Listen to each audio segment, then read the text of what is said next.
안녕하세요. 지난주에 파스카 영성에 대해서 이야기를 했는데 감이 잡히셨나요? 파스카라는 단어가 굉장히 좀 막연하게 올 수 있는데 그 파스카를 구약, 신약 전체를 관통하는 그런 핵심 단어로 놓고서는 그거를 설명을 했는데 그 파스카로 놓고 설명을 하면은 우리 그리스도가 좀 잘 보이죠. 파스카는 넘어가다, 움직이는 거예요. 그래서 시작점과 종착점이 있는 거죠. 그리고 또 그 파스카의 과정에 혼자 가는 게 아니고 하느님과 손붙잡고 그 파스카의 두 주체가 있다. 그래서 하느님과 인간이 같이 가는 거다. 그리고 성경이 다 하나님과 인간이 함께하는 그런 이야기로 쓰여진 것이다. 그리고 과정 중에 항상 고통이 있다. 그렇지만 그 고통을 넘어가면은 그러면 이제 부활과 영생이 있는 것이고 그것이 우리의 목표다. 이런 이야기를 했는데 뭐 다 아시는 이야기죠. 이렇게 파스카로 다 정리가 될 수가 있습니다. 근데 오늘은 그 파스카를 어떻게 하면 성공적으로 진도가 나갈 수 있느냐 이 얘기를 좀 해보려고 합니다. 파스카라는 건 움직이는 거잖아요. 시작점에서 종착점까지 가는 거잖아요. 가야 되거든요. 움직이면 안 되거든요. 움직이지 않으면 안 되거든요. 계속 진도가 나가야 되는데 그러기 위해서는 어떻게 해야 되느냐 그런 이야기를 해보겠습니다. 그러기 위해서는 그 파스카라는 지난주에는 파스카 얘기만 했죠. 오늘은 공이란 단어를 얘기하려고 합니다. 공. 요즘 잘 안 쓰는 표현이에요. 그렇지만은 저는 이 표현이 참 좋다. 우리가 하려고 하는 바를 잘 드러냈다. 그리고 또 어떤 생각도 해보냐면은 지금 우리들 신앙생활하고 200년 전에 처음에 그리스도교가, 천주교가 들어왔을 때 그 신앙생활하는 분들하고 신앙의 선조들하고 누가 더 열심한 것 같아요? 우리들이 열심한가요? 그분들이 더 열심한가요? 그분들이 더 하신 것 같죠? 근데 그분들이 어떻게 우리 그리스도교의 가르침을 알아듣고 그렇게 열심히, 그렇게 목숨까지 바쳐가면서 신앙생활을 할 수 있었죠? 그리스도교의 핵심이 파스카라는 것도 그분들 잘 모르셨을 텐데 저니까 이렇게 설명을 하고 이제 핵심이 이거다라고 얘기를 하죠. 그런데 그분들은 그런 말도 잘 세련된 교리 설명도 아마 못 들으셨을 거예요. 그런데도 그렇게 하느님과 깊은 일치를 이루고 하느님을 위해서 다 내놓을 수 있었던 힘이 어디 있었을까 할 때 제가 보기에는 그분들도 우리 그리스도교 설명을 잘 설명한 그런 것을 알고 있었다라는 것이죠. 그분들이 사셨던 문화권은 뭐 한글도 썼지만 한자를 많이 썼던 문화권이죠. 그래서 한자로 우리 교리를 많이 설명을 했는데 그때 무슨 단어가 많이 쓰여졌냐면은 공이라는 단어가 많이 쓰여졌어요. 공. 근데 공이라는 단어가 파스카의 의미하고 아주 가까운 게 많아요. 공이라는 단어, 뭐 우리 한자권에서 공로, 무슨 연공서열, 공적, 공과, 은공, 뭐 이럴 때 쓰는 게 공이에요. 근데 이 공이라는 글자가, 우리가 하려는 거하고 아주 뜻이 같다라는 거죠. 공이라는 글자를 한번 잘 보죠. 공이라는 글자는, 위에 획이 하나 있죠. 위에 획이, 저 위에. 위에 있는 획은 항상 뭐죠? 위에 있는 획은 항상 하늘이죠. 하늘이에요. 그 다음에 아래에 있는 획은 땅이죠. 하늘과 땅이에요. 그리고 가운데 이렇게 이어져 있는 선이 있죠. 그거는 하늘과 땅을 잇는다라는 것이에요. 또는 하늘과 땅 사이에 무엇을 만든다라는 뜻도 된다고 그러더라고요. 그러니까 공장할 때 저런 공자 쓰죠. 하늘과 땅 사이에 뭘 만드는 거예요. 근데 하늘과 땅을 잇는 게 쉬운가요? 어렵죠. 그래서 힘들여서 힘력자가 붙어 있는 거예요. 힘들여서 하늘과 땅을 잇는다라는 뜻이 저 공의 의미라는 것이에요. 근데 이 공이라는 단어는 우리가 지난주에 얘기한 그 파스카의 두 주체, 하느님과 인간이 그 두 주체라 그랬잖아요. 하늘은 하느님을 얘기하고 땅은 인간을 얘기한다고 할 수 있겠죠. 그 하늘과 땅이 서로 노력해가지고 하늘과 땅을 이어야 되는데 그것이 바로 이 공자 속에 들어있다라는 것이죠.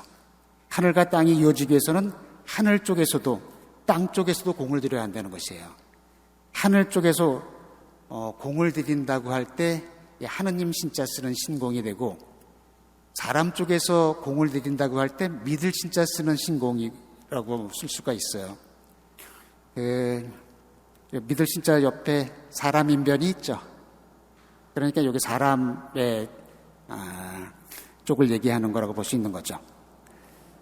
그래서 우리 구원이 자력 구원이냐 타력 구원이냐 이렇게 얘기하는 경우도 있어요.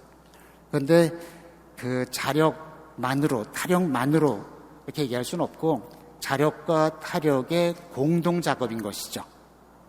그러니까 자력은 내가 노력하는 것이고 타력은 하느님이 노력하시는 것이에요. 그 둘의 노력이 합쳐져 가지고 구원이 만들어진다는 것이죠. 신공, 하느님 쪽에서 공을 들이셨다는 것이에요. 하늘과 땅을 잇기 위해서 하늘 쪽에서 힘들인 모습이 바로 신공이라는 거죠. 하늘 쪽에서 공을 들이기 위해서 구약 성서에 보면은 뭐 예언자들 보내고 뭐 이런 거 많이 했죠. 그런 것들이 다 하느님 쪽에서 공들인 모습이고, 그 하느님 쪽에서 공들인 모습의 절정이 바로 예수님의 순환, 강생 순환 십자가상에서의 죽음, 부활 이거죠. 이것이 바로 하느님 쪽에서 공들인 신공의 아주 절정인 모습인 거죠. 신공은 하느님께서 인간을 구원하시기 위해서 펼치시는 거룩한 돌보심이라고 할 수 있는 것이죠. 이 신공의 근거에서 우리 인간은 구원을 희망할 수 있다고 하겠습니다. 그래서 신공이라는 말이 우리 성경에, 우리 신앙생활에 많이 쓰였어요. 요즘은 조금 좀 많이 안 쓰고 오래 되지 않은 분들 잘 모르시지만은 묵주신공이라는 거 들어보셨죠? 지금은 로사리오 기도라고 그러죠. 그거를 옛날엔 묵주신공이라고 했어요. 그 성모님이 이렇게 우리를 구원하시는데 도와주시기 위해서 공을 바치신 것이에요. 그 묵주신공을 또 매개신공이라고 되어 있죠. 매개라는 거는 이게 장미라는 그런 뜻이에요. 그 다음에 성로신공이라고 들어보셨나요? 지금은 십자가일이라고 풀어서 얘기하죠. 그런데 옛날에는 성로신공이라고 그랬어요. 혹시 성로신공 들어보신 분? 아무도 없네요. 저만 들었나요? 옛날에 사순절 때 우리 십자가의 기도 바치잖아요. 우리도 매일 바친다고 그러다가 올해는 못했지만은 그 십자가의 길 기도를 성로라고 그랬어요. 거룩한 길이잖아요. 거룩한 길로 하느님께서 공을 들이신 거죠. 그 십자가의 길을 걸으시면서 인간을 구원하시기 위해서 공을 들이셨다 해가지고 성로신공이라고 그랬어요. 그 다음에 또 나중에, 이건 신공은 아니지만 우리 판공성사라는 말은 지금도 쓰죠. 요거는 지금도 써요. 그때 그 공이 뭐냐 하면은 하늘과 땅을 잇는 그 공이고, 여기서 판공은 사실은 그 다음에 얘기할 믿을 신자 쓰는 그 신공, 그거를 판공한다고 볼 수 있는 건데, 하여튼 이 공이라는 말이 이렇게 우리 신앙의 선조들은 이게 입에 붙어 있었어요. 항상 이렇게 하셨어요. 요즘 와서 이제 우리가 한글로 번역해가지고 십자가의 길이다 뭐 이렇게 다른 말을 하지만은 그전엔 이런 표현을 많이 썼다는 거죠. 근데 그 신공이 있어가지고 우리가 구원을 받을 수 있지만은 우리도 공을 바쳐야 되는 것이에요. 아무리 하느님께서 신공, 우리를 위해서 구원하기 위해서 공을 바치신다 하더라도 우리가 그것을 받아들이지 않으면은 그러면 구원은 일어나지 않는 거죠. 하느님의 신공을 받아들이기 위해서도 우리는 준비를 해야 한다는 것이에요. 마치 지금 밖에서 해가 환히 비치고 있어요. 근데 내 방은 여전히 어두울 수 있죠.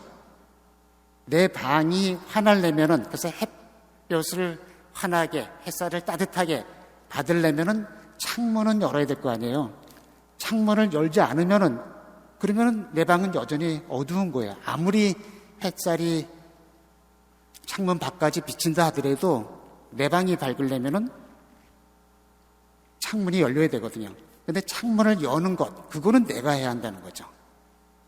내가 창문을 열지 않고서는 뭐 계속 어둡다, 뭐 춥다, 이렇게 해가지고는 뭐 그렇게 되는 거죠. 따뜻한 햇살을 받기 위해서는, 밝은 햇살을 받기 위해서는 그러면 창문은 열어야 한다는 것이에요. 그 창문 여는 그 노력, 그것이 믿을 진짜 신공이라는 거죠. 20세기 아주 유명한 신학자 중에 칼 라너라는 신학자가 있는데 아주 우리 천주교에서 아주 유명한 신학자예요. 그분이 하신 말씀 중에 이런 표현이 있어요. 하느님께서는 인간의 동의 없이 인간을 창조하셨지만 인간의 동의 없이 인간을 구원하지 못하신다. 구원으로 나아가는 길에 인간의 동의, 인간의 참여가 있어야 한다는 거죠. 그래서 신공 바친다라는 표현, 그것이 옛날 신자들에게 몸에 이렇게 배어 있었고, 그래서 하느님의 신공을 열심히 바쳤어요. 신공을 열심히 바쳤고, 그래서 하느님의 신공의 도움을 받아가지고 순교의 영광까지 받을 수 있었다라고 보여진다라는 것이죠. 그러면은 신공, 우리가 공을 드려야 돼요. 공을 드리는 것이 어떤 거냐, 어떻게 해야만 하느님의 신공을 받을 수 있는 그런 자세를 갖추는 거냐. 이게 굉장히 중요한 거예요. 내가 지금 파스카라는 거는 진도가 나가는 거라 그랬잖아요. 지금 진도가 나가고 있나요? 내가 시작점에서 이제 종착점까지가 있는데 내가 전체 과정의 몇 분의 1을 왔나요? 반 정도는 왔나요? 3분의 1을 왔나요? 아니면 80%를 왔나요? 그거를 알아야만 그 다음 작전을 쓸 수 있는 거 아니에요? 그런데 그런 작전을 쓰기 위해서는 조금 그 항목이 좀 객관적이고 좀 숫자화 될 수 있는 것이 필요하다고 생각이 들어요. 그래서 제가 그동안 배운 신학을 총동원해 봤을 때 우리 가르침이 신자들에게 제공된 숫자화된 계명 2개가 있어요. 그게 제가 보기엔 제일 중요하다고 생각하는 거예요. 하나는 시간의 7분의 1을 봉헌하는 거예요. 다른 하나는 수입의 10분의 1을 봉헌하는 거예요. 신자들에게 요구하는 것 중에서 그 성경에서 숫자화된 것이 이렇게 2가지가 있어요. 시간의 7분의 1 봉헌. 그것은 탈출기 20장 8절부터 11절까지 나오는 건데 이거는 어디에 나오는 거냐면은 10계명 받는 거 아시죠? 모세가 10계명을 받아요. 그 10계명 중에 안식일을 거룩하게 지내라는 그런 계명이 있어요. 한번 이거는 같이 읽어볼까요? 안식일을 기억하여 거룩하게 지내라. 엿새 동안 일하면서 내 할 일을 다 하여라. 그러나 이튿날은 주 너의 하느님을 위한 안식일이다. 그날 너와 너의 아들과 딸, 너의 남종과 여종, 그리고 너의 집진승과 네 동네에 있는 이방인은 어떤 일을 해서도 안 된다. 이는 주님이 엿새 동안 하늘과 땅과 바다와 그 안에 있는 모든 것을 만들고 이튿날에는 쉬었기 때문이라. 그러므로 주님이 안식일에 강복하고 그날을 거룩하게 한 것이다. 이 안식일법이에요. 이 법이 굉장히 중요한 법이에요. 그 다음에 또 하나 중요한 것은 수입의 10분의 1을 봉헌하라는 것이에요. 그래서 레위기에도 나와 있고 말라기에도 나와 있는데 이것도 같이 읽어볼까요? 땅의 10분의 1은 땅의 곡식이든 나무의 열매든 모두 주님의 것이다. 주님에게 바쳐진 거룩한 것이다.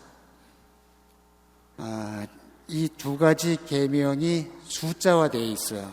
그래서 내가 이 계명을 지키는지 안 지키는지를 내가 체크를 할 수가 있어요. 요즘도 요즘에서는 경영학에서 보면은 그 실적을 숫자화하는 거 있죠. KPI인가? Key Performance Index죠. 근데 그게 다 숫자가 되어 있는 거예요. 근데 우리 신앙생활에도 좀 숫자화해서 자기를 살펴보는 것이 저는 필요하고 그게 도움이 된다고 생각이 들어요. 근데 그 첫 번째가 뭐냐면은 시간의 7분의 1을 봉헌하는 것이에요. 안식일 계명을 지키라는 것인데, 안식일 계명은 그 구약에서만 중요한 게 아니고 신약에서도 중요한 것이에요. 초대교회 신자들, 옛날 우리 그리스도교 신자들도 그렇고, 뭐 200년 전에 우리 한국 천주교 신자들도 그렇고, 얼마 전까지만 하더라도 신앙생활의 가장 기본적인 것은 시간의 7분의 1을 바치는 거다라는 생각이 많이 퍼져 있었어요. 그런데 언제부턴가 신앙생활은 어떻게 생각하죠? 일주일에 하루가 아니고 일주일에 1시간 봉헌하면 된다는 생각으로 그냥 그렇게 식으로 퍼져 있는 거예요. 그래서 나 주일미사 봤으면 다 했다고 생각하는 거예요. 그런데 그게 아니거든요. 뭐 주일미사 조금 1시간 넘어가면 그냥 막 몸을 트는 거예요. 나 1시간 의무 다 했는데 왜 이렇게 미사가 기냐?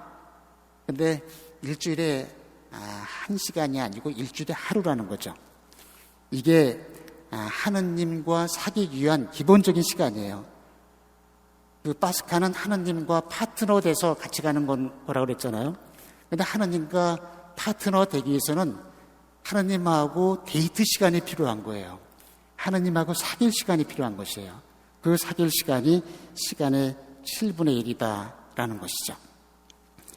그래서 그 일주일에 1시간이 아니라 하루인데, 즉 일주일에 24시간을 바쳐야 돼요. 그런데 그 주일날 24시간을 바쳐도 되고, 근데 요즘 또 주일날 이것저것 다른 일도 있으니까는 그런 시대적 상황도 좀 고려해서 제가 어떤 생각도 해봤냐면은 24시간 중에서 뭐 잠자는 시간 뭐 이런 시간 뭐 있잖아요. 그래서 10시간을 빼주는 거예요. 그럼 14시간이 남잖아요. 14시간을 주일날 바치셔도 되고, 아니면 요즘 분납제도 많으니까 평일날로 나눠서 분납으로 하셔도 되는 거예요. 그러면 그게 일주일에 2시간씩 돌아가죠. 14시간이니까. 어쨌거나 하여튼 일주일에 14시간은 채워야 한다는 것이에요. 뭘 하든지 간에. 뭐 주일날 하루에 몰아서 하건, 아니면 이틀에 몰아서 하건, 아니면 매일 나눠서 하건, 이거 굉장히 중요하다는 거죠. 아까 그 옛날에 썼던 표현들 몇 개 했는데, 묵주신공 뭐 그런 표현. 그런데 이 시간의 7분의 1에 관계돼서 썼던 옛날 표현이 있어요. 파공이라는 말을 썼어요. 파공. 그런 표현 들어보셨나요? 파공이라는 말 들어보신 분? 네. 들어보신 거예요? 아니면 머리를 긁으시는 거예요? 저 뒤에 분. 그 파공이라는 말도 옛날에 많이 썼는데, 주일과 대축일에 육체 노동을 금하는 것이에요. 옛날에 다 농사 졌잖아요. 근데 파공, 공을 파는 거예요. 공은 하늘과 땅에 뭐를 만드는 거잖아요. 일하는 거예요. 근데 일을 하지 않는다는 거죠. 그래서 파공첨례라는 말이 있었어요. 의무적 축일에는 파공을 해야 되는 첨례라는 것도 축일의 옛날 표현이죠. 그래서 파공첨례, 그러면 그때는 이제 일을 다 안 하는 거예요. 그런데 시골에서 농사 짓다 보면은 일을 해야 될 때가 있잖아요. 그러니까 뭐 품앗이 다녀야 될 때도 있고, 뭐 김매야 될 때도 있고, 뭐 묘 심어야 될 때도 있고, 그러면 뭐 안 할 수가 없잖아요. 동네 사람 다 몰려가서 해야 되니까. 그러면 미사를 본 다음에 신부님한테 파공 관면을 받아요. 오늘 꼭 일하셔야 되는 분들, 그럼 손을 들라고 그래요. 그러면 그분들에게 파공 관면을 해드려요. 오늘은 꼭 일하셔야 수밖에 없으니까 관면해드리겠다고. 이게 신자들 생활 속에 항상 있었어요. 그러니까 일주일에 하루를 하나님께 봉헌해야 되겠다라는 생각이 옛날 신자들에게 그냥 당연히 생활 속에 있었던 거예요. 그런데 이게 없어진 게 제가 보기에는 우리가 7, 80년대 신자들이 아주 굉장히 많이 늘었어요. 제가 60년대 신앙생활 할 때에도 이거 다 했어요. 그리고 조가 망가라는 것도 있고 지도 시간이 굉장히 많았어요. 어렸을 때 우리 어린데 맨날 아침 저녁으로 무릎 꿇고 그 긴 기도문 같이 바치고 그럼 좀 졸고 그러다 야단 맞고 그런 기도 시간이 굉장히 많았는데 80년대 특별히 신자들이 많이 늘었죠. 그리고 이제 충분한 준비 없이 그래도 이제 지금보다도 길게 했는데 1년 6개월 1년 교리를 했어요. 그런데 이제 또 나중에 6개월로 줄었죠. 그래서 조금 신자들이 충분한 준비 없이 신자가 다 됐어요. 그러면서 신자 생활이 많이 이렇게 약해진 거죠. 옛날에는 신자 수가 많지는 않았지만은 그렇지만 이분들이 신자라면 어떻게 살아야 한다, 어떻게 하느님을 섬겨야 한다, 어떻게 사회생활을 해야 된다, 이런 것이 아주 몸에 깊이 박혀 있었던 거라고 할 수 있고, 그 중에 가장 기본적인 것은 기도 시간 떼어놓는 거였죠. 근데 그런 것이 많이 지금 약해진 것이죠. 그 시간의 7분의 1, 저는 이거는 신자들에게 양보하면 안 된다고 생각이 들어요. 신자들 편하게 해주려고 그냥 편하게 일주일에 한번 하세요, 미사만 보세요, 이렇게 하면은 편하죠. 근데 문제는 뭐냐면은 신앙생활이 진도가 안 나가는 거예요. 신앙생활에 발전이 없는 거예요. 그래서 왔다 갔다 하는데 신앙생활이 기쁜 소식이고 하느님의 은총을 체험하는 것이고 이런 얘기 많이 하는데 그게 안 체험되는 거예요. 그러면 이제 나중에 이렇게 재미가 없는 거죠. 냉담하는 거죠. 신앙생활을 계속할 수 있게 하기 위해서는 신앙생활에 맛이 들어야 되거든요. 신앙생활의 맛을 듣게 하는 조건이 뭐냐면은 하느님하고 데이트 시간을 많이 갖는 거예요. 하느님하고 사귀는 거예요. 하느님하고 사귀지 않고서는 안 되는 거죠. 하느님 알아야죠. 하느님하고 손붙잡고 간다고 얘기했는데 하느님이 어떤 분인지를 모르면은 안 되는 거잖아요. 그래서 이거 양보하면 안 된다. 그 다음에 또 하나 양보하면 안 되는 게, 이것도 우리 촌조교가 많이 양보하는데, 수입의 10분의 1을 봉헌하는 것. 하느님하고 사귈수록 하느님의 뜻을 알게 돼요. 그러면 하느님 뜻에 맞게 돈을 써야 되는 거예요. 그 시간의 7분의 1이 하느님과의 데이트 시간이라면 수입의 10분의 1 봉헌은 하느님과의 데이트 자금이에요. 내가 누구하고 사귀고 싶으면은 시간만 갖고는 안 돼요. 돈도 좀 있어야지. 그냥 시간만 갖고 나갔다, 얻어먹기만 한다, 그러면 그거 오래 못 가요. 돈을 벌어가지고 가서 맛있는 것도 사주고 그 사람이 원하는 것도 해주고 이렇게 해야만 그 관계가 유지가 되는 거지. 하느님하고 사귀는 것도 마찬가지예요. 하느님하고 사귀면은 하느님이 뭘 원하시는지가 보여요. 어려운 사람 도와줘라, 뭐 해라. 그럼 그걸로 다 돈을 써야 되는 거 아니에요. 근데 가장 기본이 수입의 10분의 1을 쓰는 훈련을 하는 거예요. 이 돈 쓰는 게 남을 위해서 돈 쓰는 게 나하고 상관도 없는 사람들이에요. 가족들을 위해서 돈 쓰는 거는 누구나 다 하죠. 그건 누구나 다 해요. 근데 가족도 아니에요. 그냥 불쌍한 사람이에요. 그냥 지나가 버리면 끝나는 거예요. 근데 그 사람에게 나의 것을 나눠줘야 하는 것, 이거 훈련 없이는 안 되는 거예요. 그리고 이거는 하나님과의 깊은 관계 없이는 못 하는 거예요. 근데 이것도 양보하면 안 된다는 거죠. 신자들에게 계속 강조해가지고 신자들이 이것이 습관화되도록 해야 한다는 것이에요. 이런 속담도 있잖아요. 재물이 있는 곳에 너의 마음도 있다. 내가 하느님에게 마음이 있는지 아니면 나에게 마음이 있는지 어디에 마음이 있는지 돈 쓰는 거 보면 안 되는 거예요. 근데 하느님에게 마음이 있다면은 하느님이 원하시는 곳으로 돈을 써야 한다는 거죠. 시간의 7분의 1, 수입의 10분의 1을 봉헌하면 신앙 점수가 몇 점일까요? 몇 점일까요? 100점일까요? 신앙의 기본 점수예요. 그 기본 점수는 뭐냐면은 과락을 안 하는 점수예요. 그 과락이라는 거는 이렇게 진급이 안 되는 거죠. 신앙생활은 어떻게 보면 이렇게도 말할 수 있어요. 이런 표현이 있죠. 신앙생활은 시간적으로는 원운동으로 하고 있어요. 그런데 내면적으로는 상승 운동을 해야 되는 것이에요. 그 시간적으로 원 운동을 한다는 것은, 신앙생활을 한다는 것은 시간의 전례력을 따라가는 거죠. 대림시기, 성탄시기, 그 다음에 이제 연중시기 좀 지나고 사순, 부활, 그 다음에 연중시기, 그리고 수양대축일, 뭐 이런 시기를 매번 돌아가는 거예요. 그게 신앙생활이에요. 그래서 같은 것이 반복되는 원운동처럼 보여요. 그런데 중요한 것은 한 바퀴 돌 때마다 내가 하나님께 얼마만큼 비상 운동을 했느냐, 상승 운동을 했느냐, 파스카 운동을 했느냐예요. 신앙생활 몇 년 되셨나요?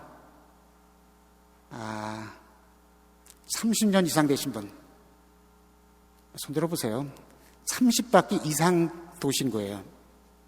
20년 이상 되신 분, 10년 이상 계신 분, 10년 아래, 예, 괜찮습니다. 예. 그러면 10년 된 사람하고 30년 된 사람 차이는 뭐예요?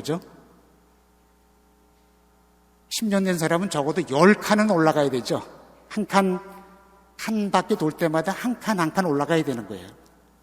30년 되셨으면 30칸 정도, 30층은 올라가셔야 되는 거예요. 30층은 하나님께 좀 더 가까운 자리가 되겠죠? 그렇게 올라가야 되는 것이에요. 그런데 바퀴는 많이 돌았는데 층이 안 올라가면 뭐라고 하는 거죠? 바퀴는 도는데 자동차가 바퀴가 돌면은 자동차의 원운동이 자동차의 직진운동을 만드는 거죠. 그렇죠. 그런데 바퀴는 도는데 자동차가 안 나가는 걸 뭐라 그러죠? 헛바퀴 돈다 그러죠. 신앙생활은 도는데, 한 해 한 해 따라 도는데 나의 신앙의 성숙도가, 진도가 안 나가는 거예요. 상승하지 않는 거예요. 그럼 뭐가 되는 거죠? 그러면 헛바퀴가 도는 거예요. 근데 이 7분의 1을 봉헌하고 10분의 1을 봉헌한다는 게 제가 보기엔 굉장히 중요한 게, 그렇게 해서 한 해를 지내고 나면 한 칸 올라갔다는 것을 내가 알게 돼요. 한 해를 지났는데 작년이나 지금이나 비슷하네, 헛바퀴 돈 것 같네가 아니라 한 바퀴를 돌았는데 내가 분명히 달라졌어요. 작년하고 나하고 분명히 달라졌어요. 라고 내가 분명히 올라갔구나, 내가 분명히 파스카 했구나, 진도가 나갔구나 라는 것을 확실히 체험하게 하는 것이 바로 이 7분의 1, 10분의 1 봉헌이라는 거죠. 이거는 헛바퀴 돌지 않게 하는 것이, 이거는 진도가 나가게 하는 거예요. 나를 향상시킬 수 있는 가장 기본적인 조건이라는 거죠. 그때부터는 상승하는 것이고, 그때는 이렇게 해서 신앙생활의 맛을 느끼면은 그 다음에는 자기가 알아서 해요. 자기가 알아서 얼만큼 해야죠? 7분의 1, 7분의 1이 7분의 2로, 7분의 3으로, 7분의 7까지, 그리고 10분의 1, 10분의 2, 이게 10분의 10까지. 그래서 만점은 어떻게 되겠죠? 만점은 7분의 7을 봉헌하고 10분의 10을 봉헌하는 게 만점이겠죠. 그렇다고 다 성당에 와서 살라는 뜻이 아니에요. 그러면 그건 아니고요. 7분의 1은 하는 게 봉헌하지만 나머지 7분의 6도, 뭐 직장에서건 뭐 가정에서건 어디서건 그 나머지 시간도 하느님 뜻에 맞는 시간으로 보내는 거죠. 그리고 수입의 10분의 1은 정당에 내고, 그것도 나머지 돈은 내 마음대로 쓴다가 아니라 나머지 돈도 하느님 뜻에 맞게 쓰려는 그런 자세를 갖추게 된다는 거죠. 그래서 이제 7분의 7, 10분의 10 이게 다 하느님 뜻에 맞게 쓰게 되면은, 그렇게 되면은 이제 신앙점수 100점이 된다고 할 수 있겠죠. 저는 아무리 봐도 우리 신앙의 선조들이 이게 순교라는 게 굉장히 어려운 건데, 그리고 신앙생활 하면은 그 당시에는 패가 망신하는 거예요. 자기 집안이 어쨌고 다 소용없어요. 그냥 국사범으로 몰려가지고 그냥 패가 망신하는 거예요. 패가 망신하는 거죠. 그야말로 망하는 거예요. 그런데도 그 길을 걸어가신 거예요. 그런데 그 길을 걸어갈 수 있었던 거는 이 하느님과 느꼈던 일체감이, 하느님 주시는 그 기쁨이 너무나 컸기 때문에 그게 가능한 거였거든요. 그런데 그것이 가능했던 거는 이분들이 신공 바치는 생활에 정말 충실했기 때문에 그 공이라는 단어 아무데나 쓰는 게 아니에요. 공이라는 건 대단한 거예요. 하늘과 땅을 잇는 그거죠. 그래서 아까 그 한자 말에 공 쓰는 맥가도 얘기했지만 그 공이라는 것, 공을 세웠다라는 것, 이거 대단한 표현인데 신앙생활은 바로 그런 거다라는 생각이 있었고, 그 다음에 그거를 그 당시에는 시간의 7분의 1에 대해서 굉장히 철저하게 했어요. 그것이 우리 신자들을 초대교회 신자들을 그렇게 하느님의 깊은 체험으로 인도했다라고 하는 생각입니다. 그 다음에 이제 그 판공성사라는 것이 이제 그래서 있는 거죠. 우리 이 판공성사라는 표현은 신공 바침과 짝을 이루는 개념이에요. 내가 공을 바친 거예요. 하느님께. 그리고 그 공을 이제 1년에 한 번씩, 우리 1년에 2번 하지만 1년에 2번 한번 보겠다는 거죠. 그래서 그 신공을 정확하게 진단하고 정진할 것을 다짐하는 그런 뜻이 판공이라는 말에 있는 거죠. 판공사라는 표현은 굉장히 의역한 거예요. 원래 표현은 고백성사예요. confession, 고백하는 거예요. 그 다음에 또는 고해성사라고도 하죠. 그거는 이제 하느님하고 죄 지은 것을 이렇게 화해하는 그런 뜻이 들어있는 표현이죠. 원래 표현은 고백성사라는 표현이 맞아요. 그런데 우리 신학의 선조들은 고백성사라고 번역하지 않고 판공성사로 번역을 했어요. 이건 참 저는 대단하다는 생각이 들어요. 저는 우리 판공성사 볼 때 좀 강론 때 준비시키면서 그런 얘기를 하는데 1년을 대체로 정리하잖아요. 가을 판공 때. 그때 고백성사라고 그러면 보통 뭘 하냐면은 잘못한 것만 적는 거예요. 근데 그거는 1년을 정리하는 좋은 방법이 아니에요. 잘잘못을 정리해야죠. 잘한 것, 못한 것 같이 봐야죠. 그래서 공과를 봐야죠. 내가 지난 1년 동안에 잘한 게 뭐 있죠? 그 공에 대한 리스트도 만들어 보고 과에 대한 리스트도 만들어 보죠. 잘못한 것도 적어 보죠. 그리고 이제 잘못한 것은 좀 그거를 고백해서 용서받는 성사가 고백성사예요. 그렇지만은 1년을 정리할 때에는 고백성사 용서받고 그걸로 끝나는 게 아니에요. 공과를 정리한 다음에 과는 좀 잘해보려고 노력하고 공은 더 잘하려고 하고 그렇게 보는 것이 1년을 잘 정리하는 거죠. 그런데 고백성사라고 할 때는 그냥 죄만 반성하고 죄만 성찰하는데 저는 그거는 좋은 게 아니라고 생각해요. 공도 성찰하는 게 더 좋은 거예요. 그리고 요즘은 교육학적으로 과보다는 공을 더 보자 이런 얘기도 많이 하죠.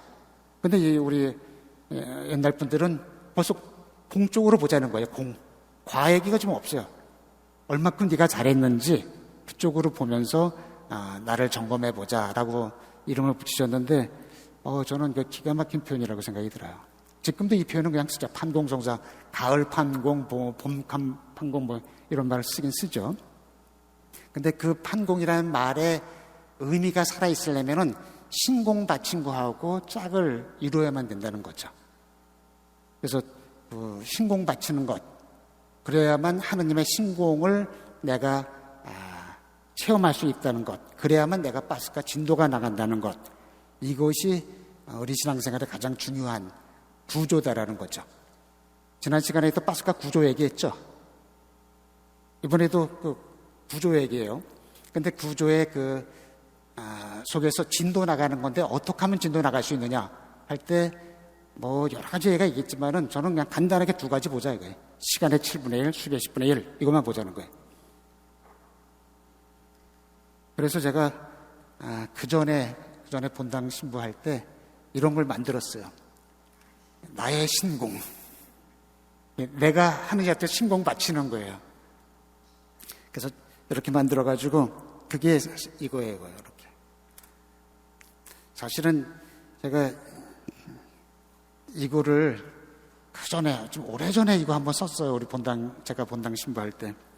그러다가 본당 떠나서 이거를 사용을 못했는데 이번에 본당에 와가지고는 이거를 해야지 라는 생각으로 이거 하고 싶어서 사실은 본당에 왔는데 코로나 때문에 못하고 있어요.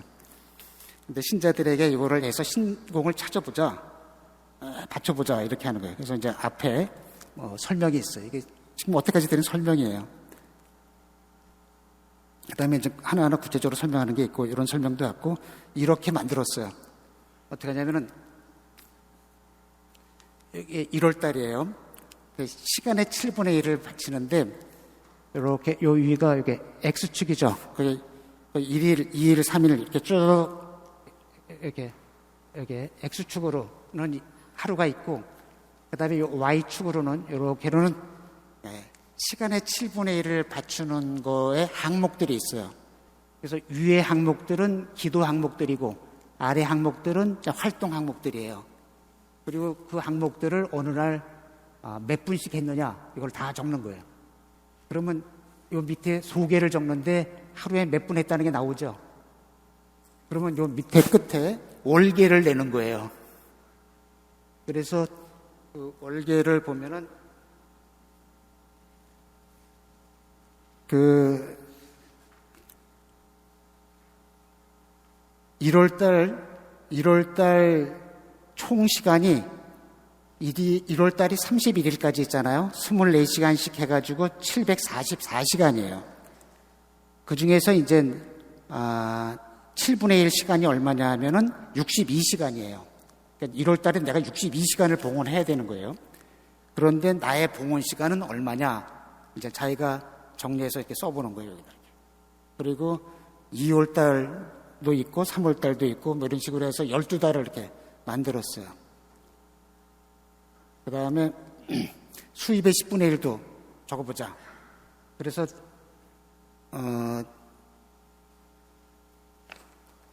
주간별로 해가지고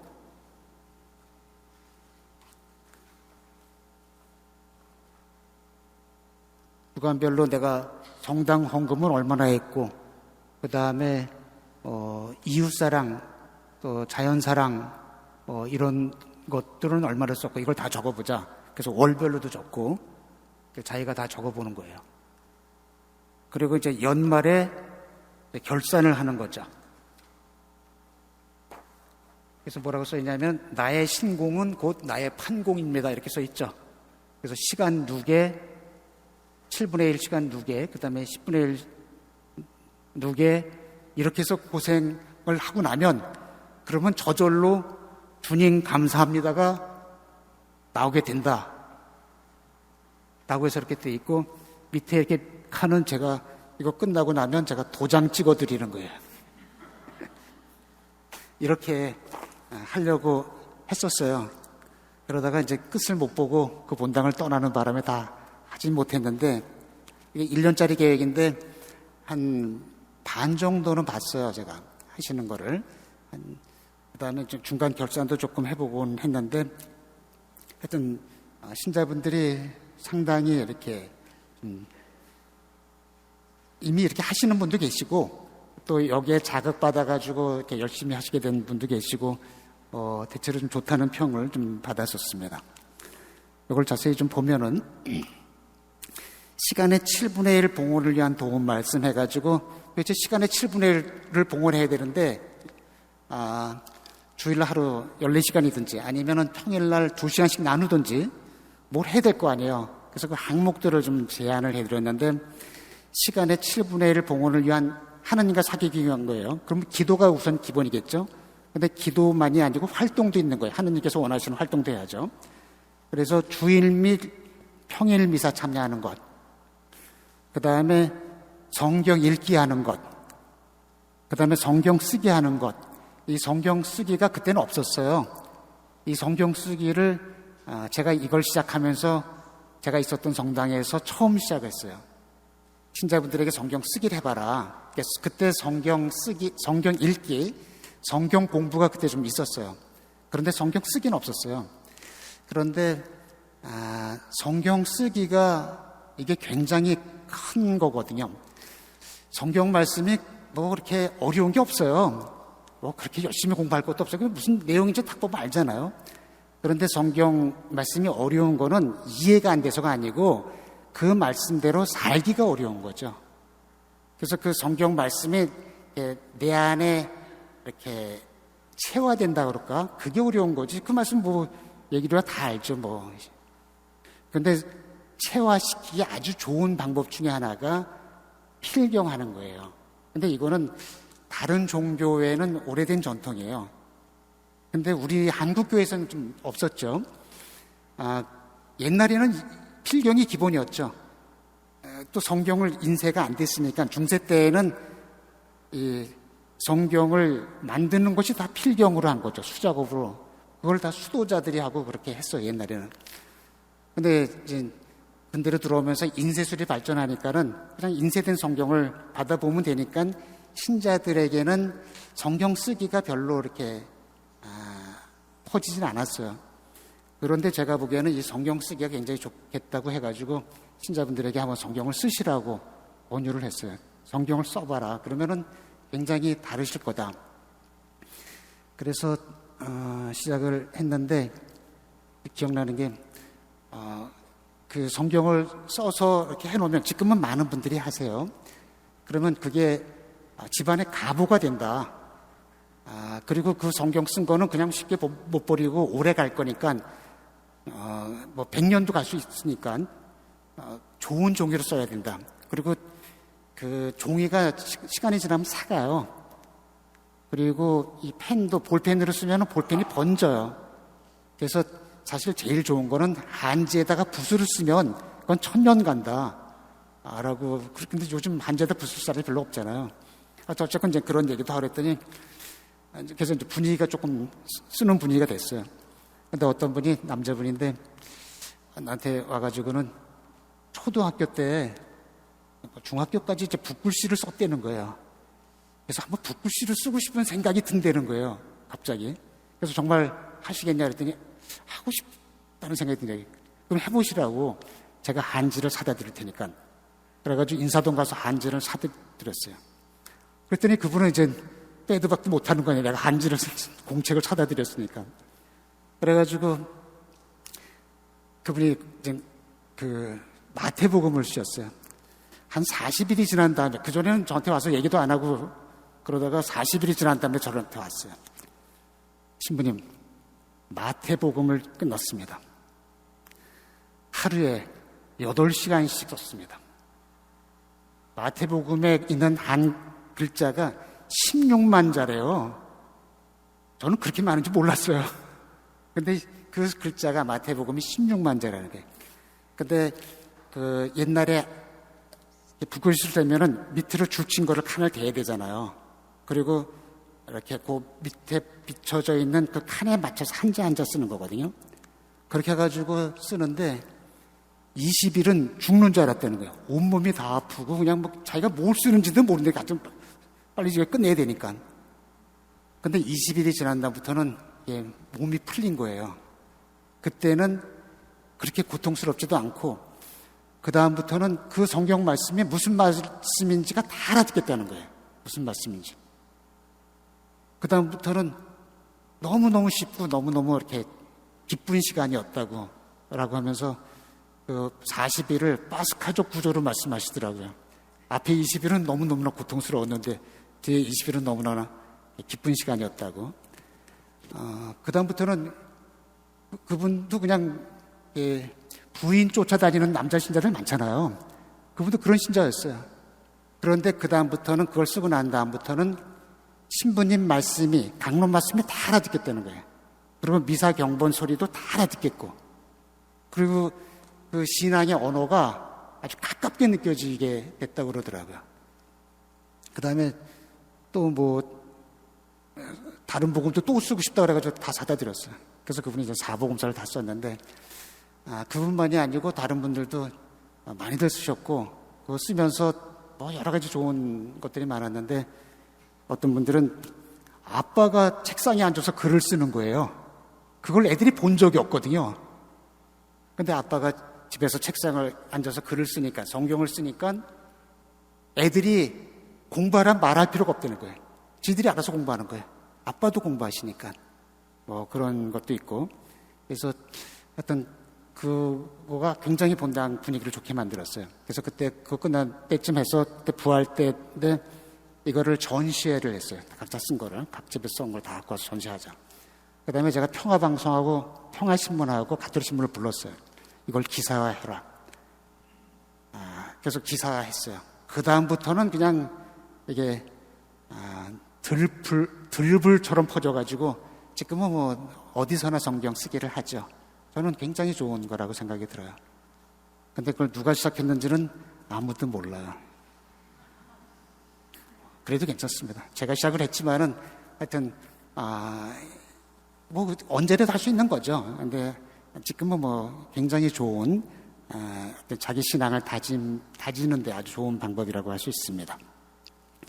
그 다음에 정체조배, 아침 저녁 기도, 성무일도. 이 성무일도도 참 좋은 기도거든요. 신자분들 2시간 동안 뭐 하라고 할 게 없잖아요. 그때 성무일도를 바치시는 거예요. 이 성무일도가 굉장히 좋은 기도예요. 신부님, 수녀님들이 의무적으로 바치는 기도가 성무일도예요. 전 세계가 똑같이 그 아침 저녁 기도, 옛날에 조가만가라고 했던 그런 기도 같은 것을 하는 건데, 이 성무일도, 그 다음에 영적 독서, 교육, 피정, 이런 것들을 하시면 하루에 2시간 그냥 가요. 그 다음에 또 활동도 있잖아요. 그때 이제 밤 모임도 있고, 단체 활동, 불우이웃 돕기, 환경보존운동, 전교활동, 병자 상가 방문, 그 다음에 그때는 또 그런 얘기도 했어요. 하도 우리 신자들이 술을 많이 마시니까 술 좀 적게 먹고 차 마시게 하자. 그래서 맨정신으로도 하느님 나라 가기 어려운데 맨날 술 취해가지고 요즘 그렇지 않냐. 그래서 하여튼 그렇게도 했었어요. 그래서 그런 거 다 해가지고 하자. 시간의 7분의 1을 무조건 만들어야 되니까. 그런데 이제 자기가 알아서 적는 거예요. 그랬더니 의문 나는 상황이 발생하는 거예요. 미사 보러 오는데 10분이 걸려서 와요. 그러면 오는 시간을 넣어야 되냐 빼야 되냐. 그렇잖아요. 그러니까 미사 보는 시간은 평일에서 30분인데 왔다 갔다가 또 30분이 있는 거예요. 그러면 30분으로 적어야 되느냐 60분으로 적어야 되느냐. 그때 판정 기준이 있어요. 애매하면 자기한테 유리하게 해석해라. 그래서 60분으로 적어라. 또 왔다 갔다 할 때 그냥 묵주 들고 왔다 갔다 하잖아요. 뭐 이렇게 그럼 넣어라. 하여튼 그런 식으로 해가지고 하루에 120분을 만들어 놓는 거죠. 하여튼 그런 식으로 자꾸 하다 보면은 이제 많은 시간 속에서 하느님을 더 잘 만날 수 있게 되는 거죠.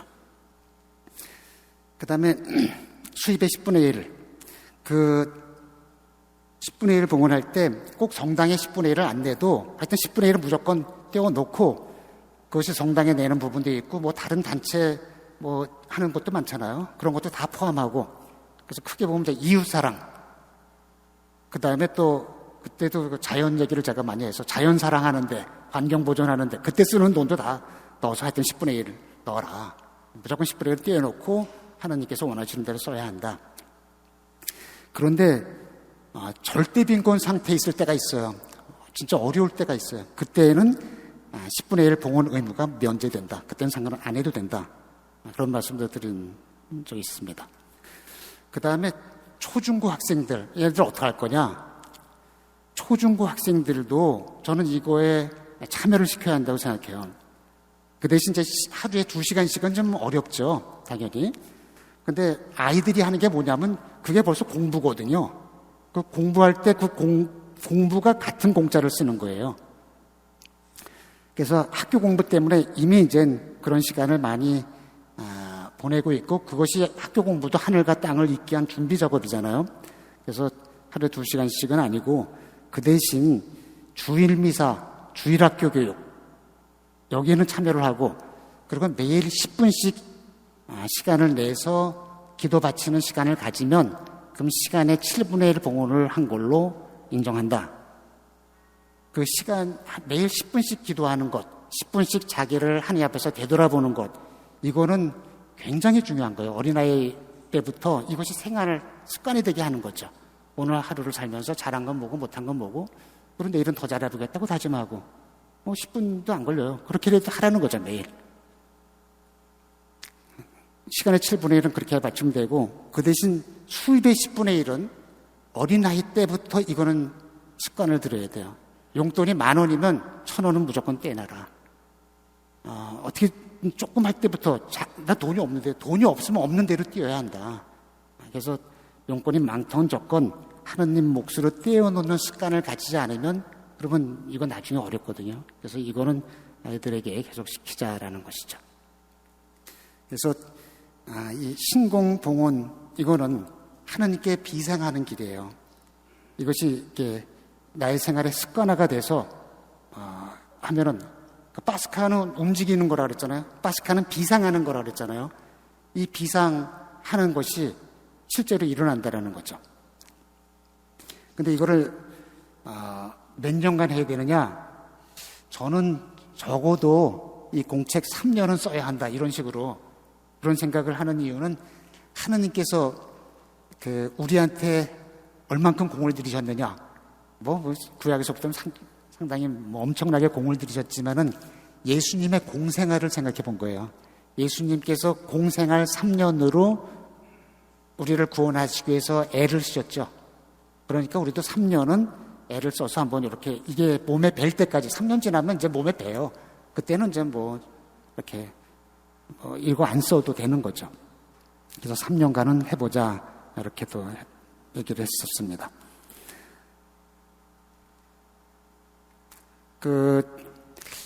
이 얘기를 그 전에도 했고 지금도 여전히 지금은 어쩌면 더 필요하다고 생각되는 이유는 지금 우리 교회 가장 큰 문제가 뭐냐면은 신자 수가 만리 정리 이런 얘기도 해요. 그렇지만 그보다 더 중요한 거는 신자들 안에 하느님 체험이 약해지고 있다는 것이에요. 성당은 왔다 갔다 해요.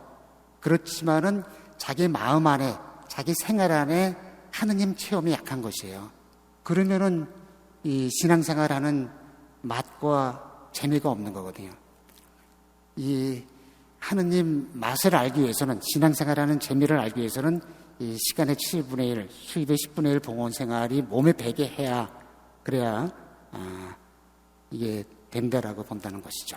그래서 신자분들 요즘은 우리 교회가 신자분들에게 좀 편하게 많이 해주고 많이 봐줘요. 근데 그게 조금 들어오기엔 좀 편하게 할 수도 있어요. 너무 엄격하게 하면 좀 들어오기가 좀 어렵죠. 근데 들어온 다음에 진도가 나가야 되는데 진도가 안 나가는 거예요. 5년이 됐건 10년이 됐건 그냥 이게 내가 하느님께 얼만큼 더 나갔는지 안 나갔는지 모르겠고 신앙생활은 재미도 잘 모르겠고 맛도 모르겠고 그거는 내가 공을 덜 들였기 때문에 그렇다는 거죠. 공을 들이도록 인도를 해드리고 자극도 하고 격려도 하고 그러면 스스로 알거든요. 하느님 체험이 생긴다는 거를. 그러면 알아서 하거든요. 그래서 이 얘기를 좀 강하게 하는 게 좋지 않을까라는 생각이 저한테 있습니다. 그래서 적어도 3년을 한번 해보자라는 생각도 있고 그 다음에 이런 얘기도 했어요. 다른 선교도 한다 그랬잖아요. 다른 분들에게 복음을 좀 권유도 해야 한다는 말씀 지난주에 특히 전교주일에서 그런 말씀도 드렸는데 그것도 좋지만은 신자 아닌 분들을 이제 신자로 만드는 것 그런 신앙의 권유도 중요하지만은 다른 신자들 이미 신앙생활을 하는 사람들이라 하더라도 더 진하게 하느님을 체험하게 하는 것 그래서 다른 분들에게 나도 한번 해보고 그리고 다른 사람들에게도 권유해서 이렇게 신공봉헌을 권유하는 그런 게도 해봤으면 좋겠다. 그래서 저는 신공봉헌 운동을 해보고 싶어요. 그래서 어느 기회에 사목국에다가 우리 서울교구 사목국에다 이 프로그램을 제안하고 싶어요. 서울교구에서 교회 차원에서 하여튼 교회 차원에서 서울교구만이 아니고 교회 차원에서 이 운동을 피자. 처음엔 좀 힘들겠지만은 이걸 잘 이렇게 하고 체크도 하고 그러잖아요. 그러면 이제 도장도 찍어주고 요즘 지금 잘 되고 있는 게 뭐냐면은 성지순례 프로그램이 잘 된대요.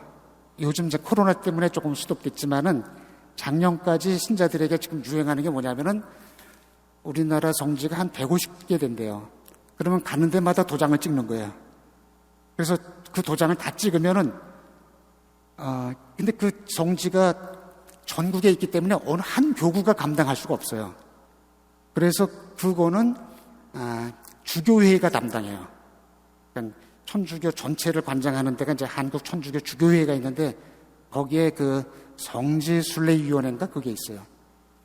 거기서 관장을 해가지고 한 달에 한 번씩 그거를 이렇게 다 마친 사람이 오면은 거기서 수료증도 줘요. 그런데 1년에 뭐 몇만 명씩 한다는 거예요.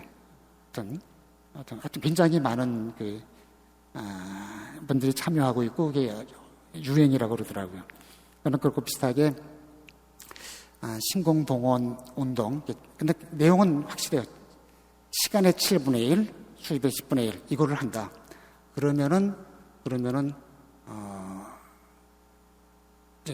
그분들은 이제 진학을 잡는 거거든요. 근데 제가 이 7분의 1, 10분의 1 얘기할 때 지금 현재 우리 신자 중에 7분의 1, 10분의 1 봉헌하는 분이 얼마나 될까요? 지금 현재 그만큼 하시는 분들이 있을까요? 없을까요? 지금 현재 7분의 1, 10분의 1, 7분의 1 신앙생활 하면서 신앙생활의 맛을 아시는 분 있으시죠? 그분들은 7분의 1을 봉헌하고 있는 거예요. 7분의 1을 봉헌하는 분이 뜻밖에도 많아요. 특히 자매님들 중에 많아요. 자매님 중에. 그래서 제가 그전에 한번 이걸 하면서 설문조사를 해봤는데, 적어도 어느 분당이나, 그 퍼센트를 어떻게 따져야 될지 모르지만, 전체 신자와 이제 활동적인 신자 뭐, 여러 가지 있는데, 하여튼, 미사 나오는 신자로 본다면, 우리 본당이 주일미사에 2,000명 나왔거든요. 지금은 1,000명이지만, 2,000명 중에 몇 분이나 10%, 7분의 1을 봉헌할까요? 몇 분이나. 2,000명 중에 몇 퍼센트나.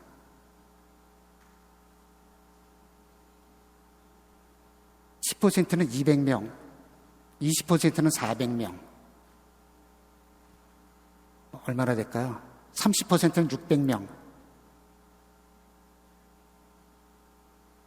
조금 따지기가 그렇죠. 제가 보기에는 한 20%는 되지 않을까? 한 400명 정도는 충분히 10% 이상을 7분의 1을 시간의 7분의 1, 수입의 10분의 1을 봉헌하지 않으실까 하는 생각이 들어요. 그런 분들이 우리 교회의 아주 핵심 멤버거든요.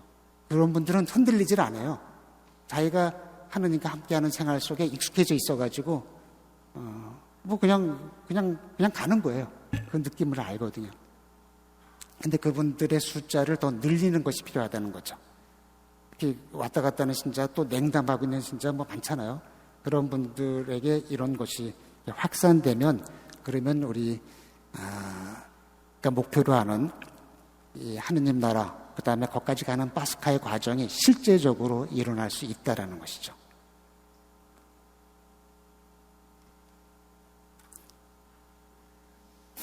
예. 오늘 제 얘기 간단하죠? 예. 7분의 1, 10분의 1 이거 잊으시면 안 돼요. 이거 하셔야 돼요. 그리고 보면은 지금은 이제 1년씩으로 얘기를 했지만 그 1년씩으로 하시는 게 좋아요. 근데 나중엔 또 이렇게 해도 돼요. 젊었을 때 7분의 1 바치기가 쉽지 않아요. 그런데 나이 드시면은 그때는 시간의 7분의 1에도 바쳐요.